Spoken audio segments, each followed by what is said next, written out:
came from my great uncle, Jesse James Hook. The story is that he was making this for a government contract for airplanes, I think probably around World War I. Okay.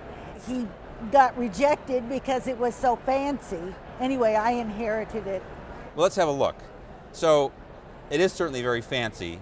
We have a mahogany case with this parquetry inlay, and then we've got shutter releases here.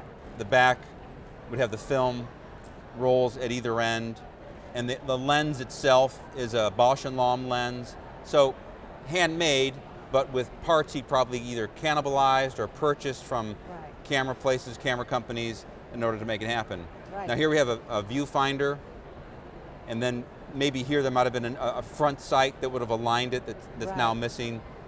Maybe a couple pieces here that are missing, but do you have those pieces somewhere? At home. Maybe?